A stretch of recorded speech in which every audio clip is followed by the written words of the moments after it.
Once again, let me apologize for any background noise. This is the 6 stops in 2 days situation. 6 stops in 2 days by the police. 6 stops in 2 days. This is after the attempted assault in it was actually an assault, but nobody got hurt, but on the Sunset there. And this happened between San Francisco and Half Moon Bay. Half Moon Bay was included in this. And what it was, anytime I'd stop to try to eat cooked food or for Trey and I, or relax someplace, the police were called. Every single time. So we weren't doing anything. We weren't doing anything at all. But well, there was one time where I didn't realize I wasn't supposed to be parked there, so that's one thing. But nonetheless, people are calling. They're getting calls. People are calling with, these are people that are stalking us. We're not doing anything wrong. Nothing at all. I cannot remember all the stops and what had happened. One was up on one of the bluffs, and it turned out that it was a good place for a pullout. It was a pullout, but you weren't supposed to park there. And I didn't notice there was one of those juniper trees or whatever, one of those Monterey Bay, you know, the lone tree, the cypress trees, and it had grown around the sign. I didn't see the sign, but it ended up. Let's see. There were so many different stops. We go towards Half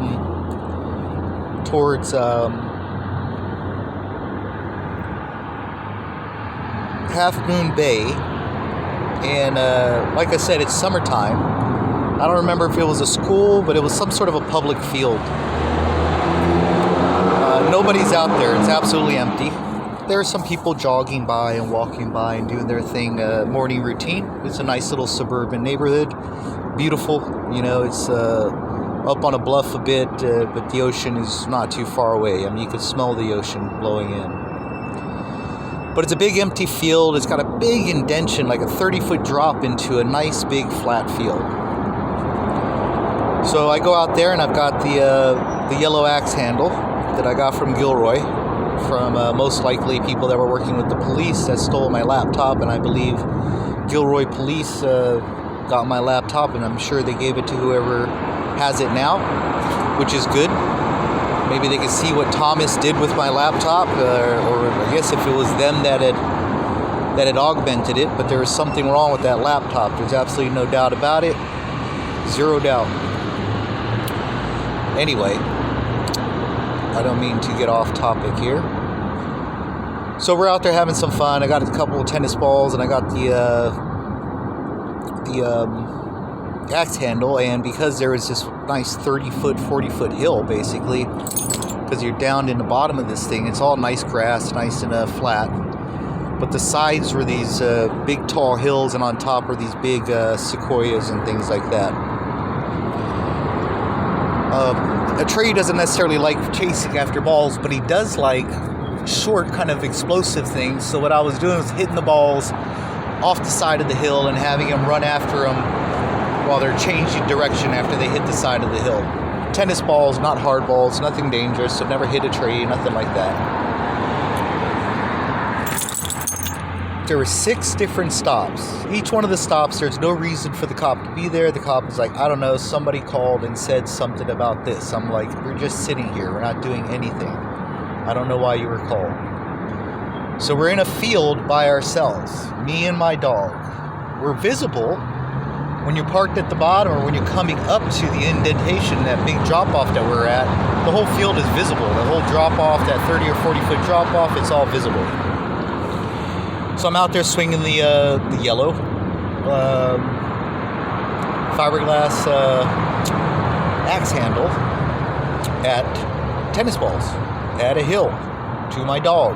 There's nobody else there. We hang out there for maybe 30 or 45 minutes, probably head back. We oftentimes head towards the ocean, regardless of where we end up if we're near the ocean, because we love the ocean. And we're driving along the highway, and we get pulled over by, I don't remember, was a handful of cop cars, and asked me if I'm drunk. I'm like, no, I'm not drunk. I'd actually been drinking that morning, actually.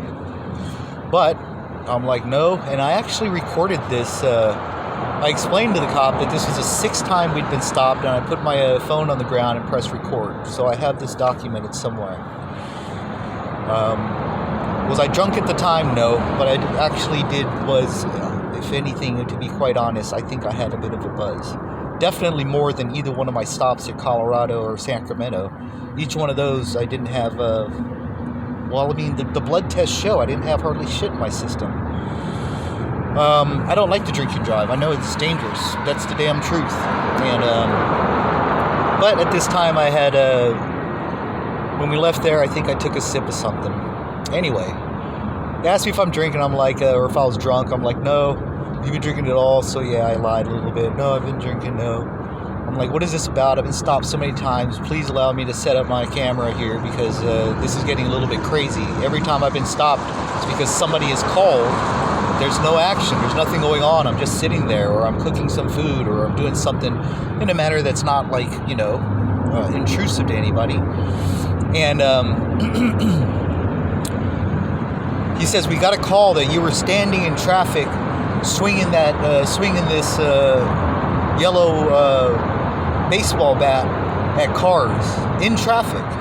I'm like, what? I'm like, listen, I just told you that there's been 5 other stops, and these calls get increasingly,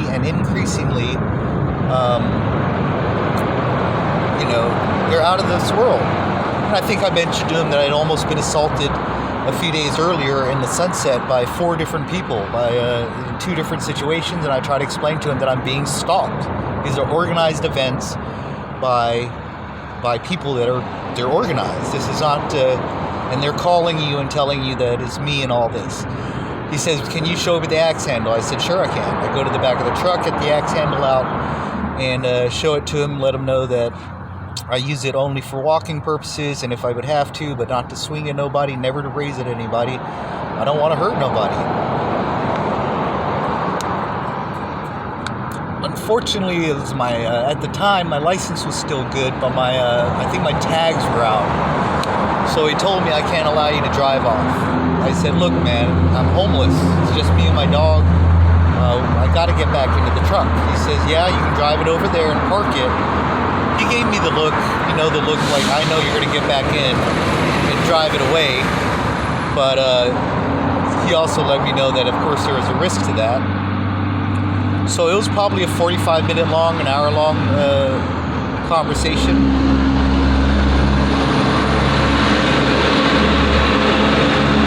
Sorry about the background noise. And I was grateful that nothing went anywhere beyond that, and of course I got the video, the recording of it.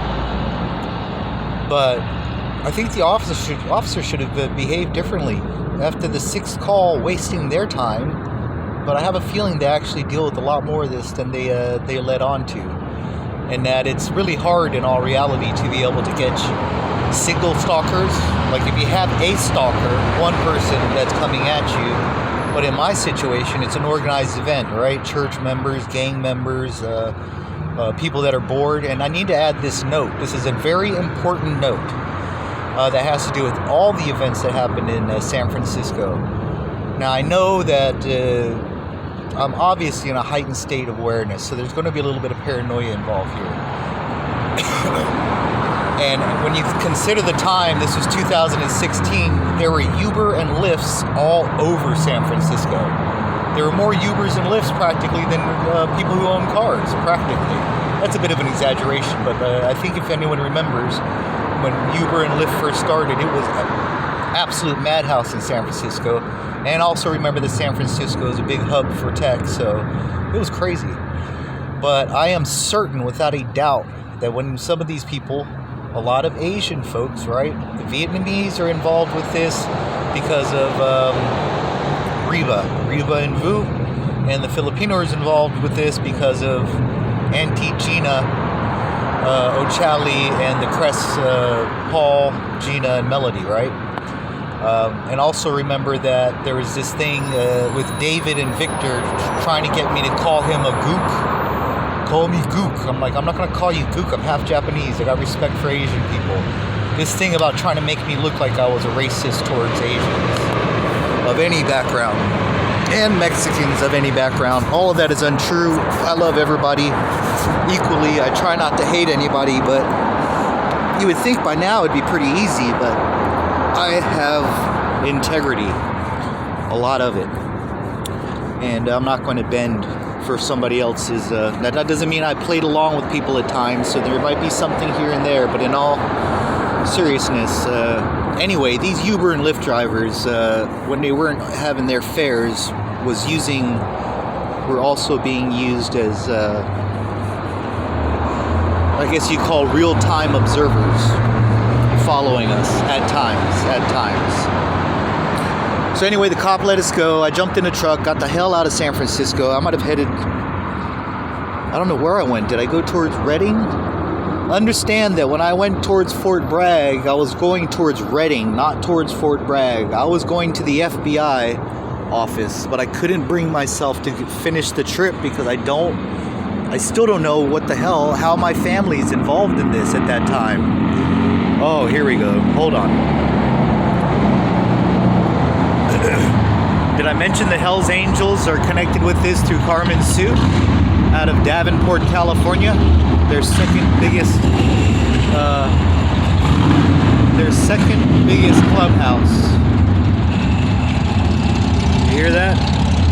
Anyway, I think if the Hells Angels understood what they're being asked to do, what's really going on, that they would step back.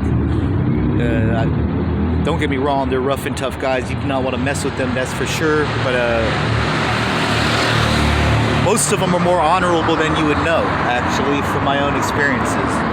Anyway, I'm going to end this here now. This is the story about the 6 stops, how it ended, and how organized stalking is not only very dangerous to the individual or scary to the individual that they're being targeted, it also uses up much public funds for nothing. Remember, they said that I was in traffic swinging a yellow stick wildly, a bat, at cars, hitting cars. This was a situation where they wanted to have these cops run up with guns drawn. If you've heard the latest news in San Francisco, they're going to have robots that could possibly lethally kill somebody. Yeah, San Francisco is a very interesting situation going on there. And this was back in 2016, where there was all kind of racist stuff happening, if you follow the news, with the police there. Anyway, it all ended well, as it almost always does, because when people actually see me, they're like, this guy isn't doing anything. He's minding his own business. But at the same time, they would not put in a report that I'm actually being stalked. That's the problem.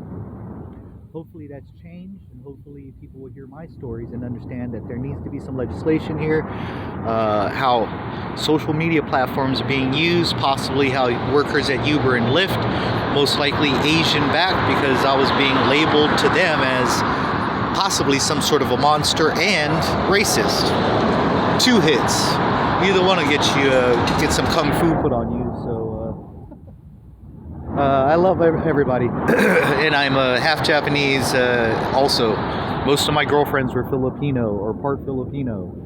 I've had Mexican girlfriends too, or half Mexican or whatever. You know, it's just ridiculous to say that I'm a racist. Absolutely ridiculous. Thank you so much. Please have a wonderful day, and thanks again for listening.